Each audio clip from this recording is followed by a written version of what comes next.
this is Abhishek from Technics Media. Today we are here at the Samsung booth basically at Mobile World Congress 2013, and we have the Samsung Galaxy frame with us.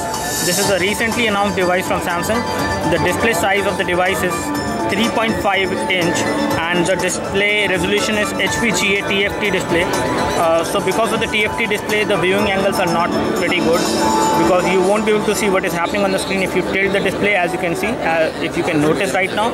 As far as the other specifications of the device is concerned, this is going to be another budget phone from Samsung which is going to come in India very soon, and it will come up with Android Jelly Bean 4.1.2 out of the box preloaded on the device, so which is again quite nice, because if you can get the Jelly Bean at some basic price point, this is again quite amazing. When it comes to the memory and processor, it has got 1 GHz of processor and it has got around 512 MB of RAM, which is lower than the Galaxy Young, which has 768 MB of RAM. And if I talk about the camera on this device is 5 megapixel with LED flash, although the camera on Galaxy Young doesn't have flash. And you have the loudspeaker over here, you have the 3.5mm audio jack over here, you have a little indent to open the back cover from this side, and here you have the power and sleep key, and here you have the microSD port for data syncing and charging. Here you have a hole for the mic. This is actually the primary mic. On the front side, the device looks pretty good. It is very similar to the Galaxy Young basically, but the display is different because Galaxy Young has 4 inch of display and this one has 3.5 inch of display.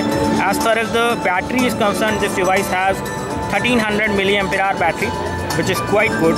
If we talk about the weight of this device, we don't know the exact weight of this device, but it is not very heavy device. It is quite good. It is quite easy to hold in one hand. It gives you a nice grip, although the back cover is plastic and glossy, but it is again good quality of plastic which Samsung has actually used while designing these phones.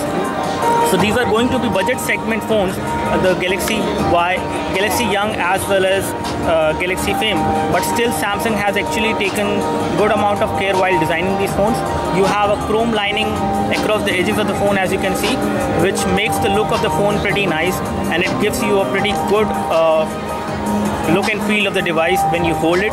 As far as the overall build quality is concerned, the Samsung has not compromised in terms of build quality either while designing Samsung Galaxy Fame or Galaxy Young. Both of these devices are designed with good quality of plastic as well as good materials are actually used while designing these phones. If we talk about the buttons, you have the home button over here, and then you have the soft key, the back key and the properties key over here, with which you can actually go back to the screen and access options.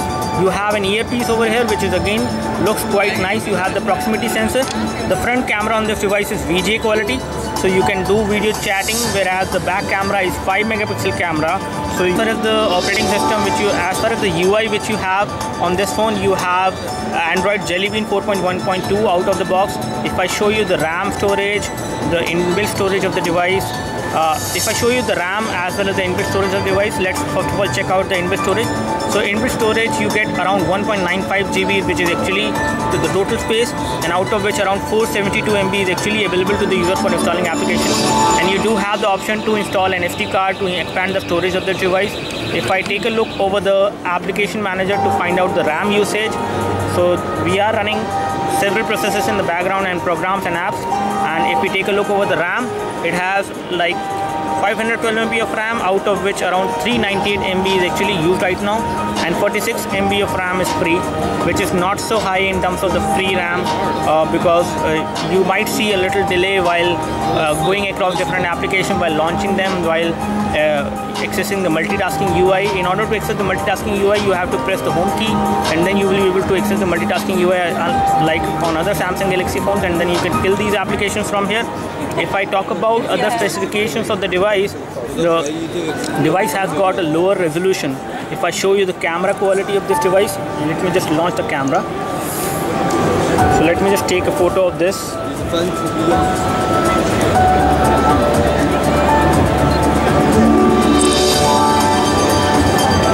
So the display on the device is capacitive touch, and if I show you the photo which I have just clicked, so the device device is not very fast because it is going to be a budget device, so it is not very fast in terms of the overall user interface. It might give you some kind of lag while you are accessing different options and while you are switching in between different application basically. Let me just show you this photo which we have captured right now using the 5 megapixel camera. So as you can see, this is how the photo looks like, and the photo in terms of the overall picture quality is not so good, but it is quite okay. As far as the color reproduction is not very good either. Maybe because of the TFT display, we are not actually able to see the proper colors on this device when it comes to a photo. So the camera is again 5 megapixel camera, but it performs quite basic. So the overall quality of the display is not so good either because it is a TFT display. As far as the apps is concerned, you have all the apps which you see on other Samsung Galaxy phones, which it comes pre-installed, like My File Manager, Play Movies. You have Quick Office, Play Store. You have Quick Office, and then you have some games as well which you can play and then buy the full version of these games. You have the YouTube application as well. You do have the voice recorder as well, which comes pre-installed, and then you have Team Emo as well. The messaging application, let me just show you the messaging application, and this is how the messaging application looks like. If I talk about the on-screen keyboard, so the touchscreen is again not very responsive, I would say, and the on-screen keyboard is pretty big to type. Although with thick fingers you might have problem while typing on this keyboard, and in the landscape mode the keyboard keys become much bigger, so it is again quite easy to type even with thick fingers. So as far as the typing is concerned, there is no problem, but the keys are quite small because of the small display size. So in all, this phone is quite basic phone, but it will definitely come at a budget price, so that is why we have a low-end hardware on this phone. But in terms of the overall look and feel and the build quality, it looks quite premium. We will come up with a detailed review very soon once we get the device in India. Thanks for watching this video. Do let us know if you have any questions related to this device. We would love to help you, and please click the like button if this video helped you, and you can subscribe to our video channel for more videos like this. Thanks for watching. This is Abhishek signing off. Thank you.